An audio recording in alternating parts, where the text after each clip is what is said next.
Hi everyone. आज हम एक इकोनॉमी के कॉन्सेप्ट को समझेंगे जिसको बोलते हैं एडवांस प्राइसिंग अग्रीमेंट।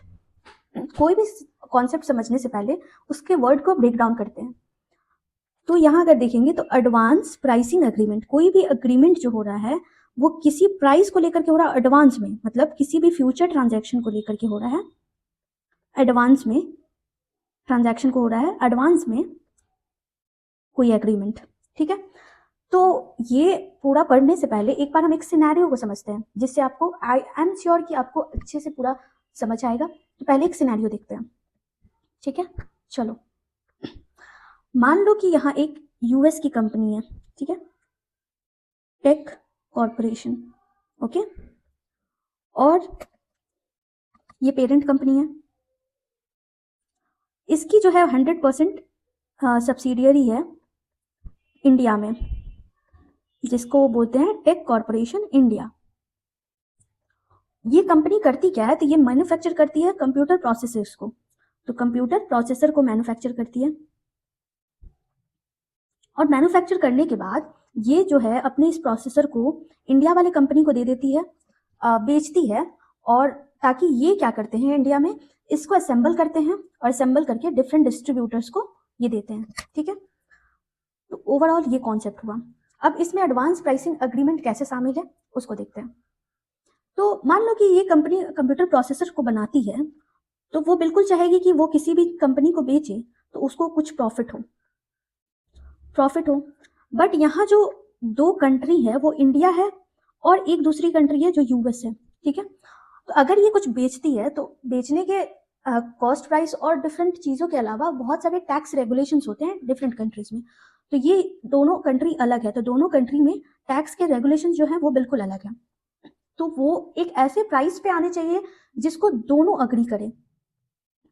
तो इस चीज के लिए कि वो प्राइस सेट करें जिसके लिए दोनों अग्री हों, तो ये क्या करते हैं, यूएस की कंपनी जो है और इंडिया की कंपनी दोनों अपने रेवेन्यू सर्विस के पास जाती है, जो कि टैक्स अथॉरिटीज होती है उनके पास। और यहाँ पे वे क्या करते हैं, अप्लाई करते हैं बाइलेटरल एडवांस प्राइसिंग अग्रीमेंट के लिए।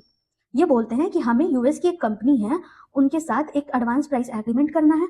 तो ये दोनों जो रेवेन्यू सर्विस के जो ऑफिसर्स हैं, टैक्स ऑफिसर्स, वो कुछ मतलब दोनों म्यूचुअली एक ऐसे डिसीजन पे पहुंचते हैं जहां की वो एक प्राइस सेट करते हैं और वो प्राइस दोनों कंट्री के ऑथोरिटीज को फिजिबल लगती है। दोनों कंट्री जो है इसके लिए म्यूचुअली एग्रीड है। ठीक है, मान लो कि 100 रुपए का कोई चीज है और ये कंपनी जो है, ये कॉस्ट प्राइस है इसकी 100 रुपए, $100। ये कंपनी जो है वो डिसाइड करती है कि हम डिसाइड करते हैं पूरे टैक्स रेगुलेशंस को, प्रॉफिट मार्जिन को लगा करके कि ये $120 का होना चाहिए। ठीक है, तो ये यूएस की कंपनी जो है वो इस कंप्यूटर प्रोसेसर को $120 में यहाँ बेचेगी।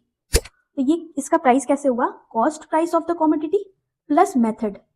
ये मेथड कौन डिसाइड करता है, ये मेथड डिसाइड करते हैं जो टैक्स ऑथोरिटीज होते हैं। तो इसमें जो आता है इसको बोलते हैं बाइलेटरल एडवांस प्राइसिंग अग्रीमेंट। और इस प्रकार से इन दोनों के बीच में ट्रांजैक्शन होता है जिससे कि जो भी डिस्प्यूट हो सकते थे, मान लो कि मैं किसी को कुछ बेच रही हूँ और मैं बोल रही हूँ नहीं नहीं मुझे तो इसमें घाटा होगा, ऐसे नहीं हो सकता, मैं 120 रुपए ही लूंगी, और सामने वाला बोल रहा है प्लीज 115 में दे दो। तो वो तो हम दोनों के बीच में डिस्प्यूट हो जाएगा।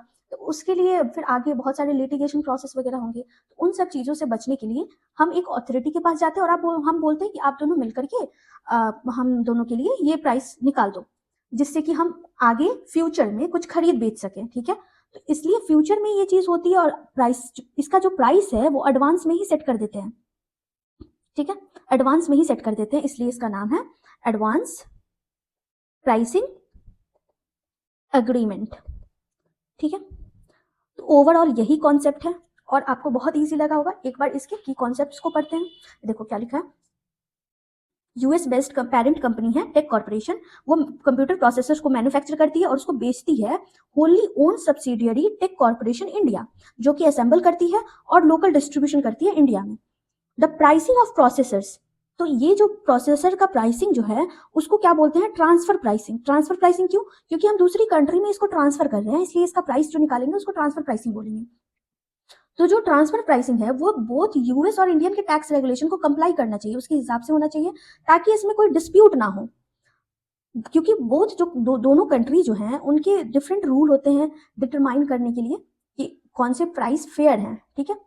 तो इसके लिए वो एडवांस प्राइसिंग एग्रीमेंट का एप्लीकेशन लाते हैं। तो टेक कॉर्पोरेशन जो है वो अप्लाई करती है बायलैटरल एडवांस प्राइसिंग एग्रीमेंट, क्योंकि ये दो लोगों के बीच में हो रहा है तो बायलैटरल है, ठीक है, यूएस इंटरनल रेवेन्यू सर्विस और इंडियन टैक्स अथॉरिटी के बीच में। और ये दोनों क्या करते हैं, अग्री कर देते हैं एक प्राइस मेथोडोलॉजी पे, एक प्राइस पे अग्री होते हैं, जिससे कि उस प्रोसेसर को अगले 5 साल या फिर जितने भी साल के लिए हो वो बेच सके और खरीद सके, ठीक है। तो ये क्या बताता है एडवांस प्राइसिंग, कि ये कॉस्ट होना चाहिए, जो भी उस प्रोसेसर का कॉस्ट है उस कॉस्ट में जो है हम प्लस करेंगे वो मेथड जो कि हमें ऑथोरिटीज बताएंगी, ठीक है। तो मतलब अगर मान लो कि ये $100 का जैसे मैंने बताया और उसमें हम $20 का ये हमें मेथोडोलॉजी के हिसाब से मिला, तो हम इसको बेचेंगे $120 में। यही एडवांस प्राइसिंग जो है वो सेट हो जाती है। जो $20 है ये यूएस टेक कॉर्पोरेशन का प्रॉफिट मार्जिन है।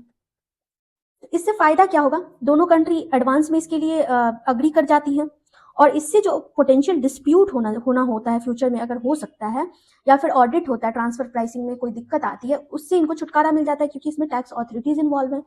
उसके बाद क्या होता है कि दोनों कंट्रीज के जो टैक्स ऑथोरिटीज हैं उनको ये इंश्योरिटी होती है कि हमें अपना फेयर शेयर मिल रहा है टैक्स का, ठीक है। कोई भी कंट्री ऐसा नहीं है कि हाँ उनको टैक्स नहीं मिलेगा या फिर इनको टैक्स मिलेगा या अवॉइड हो रहा है, दोनों यूएस और इंडिया दोनों को अपना टैक्स मिल रहा है।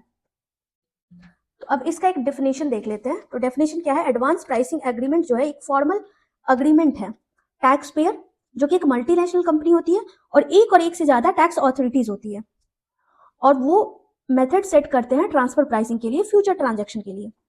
इसमें ट्रांसफर प्राइसिंग होती है।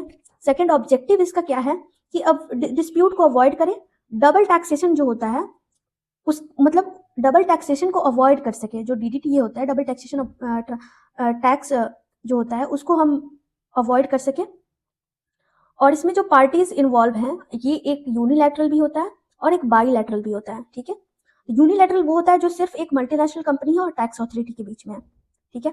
और बाईलैटरल वो होता है जो कि एक दो मल्टीनेशनल कंपनी है और एक से ज्यादा टैक्स अथॉरिटीज है। मल्टीलैटरल वो होता है जिसमें काफी सारे अथॉरिटीज और कॉर्पोरेशंस इन्वॉल्व हो। ड्यूरेशन जनरली 3 से 5 साल का होता है, और ये रिस्क को रिड्यूस करते हैं, एक सर्टेनिटी होती है और स्टेबिलिटी होती है टैक्स प्लानिंग के लिए, और ये कंप्लायंस को इंश्योर करते हैं कि इंटरनेशनल टैक्स स्टैंडर्ड को ये फॉलो करें। आई होप आपको ये अच्छे से समझ में आ गया होगा, एंड अगर आपको सच में अच्छे से समझ में आया तो please subscribe to my channel और कमेंट करके जरूर बताना। तब तक के लिए बाय बाय, मिलते हैं नेक्स्ट लेक्चर में।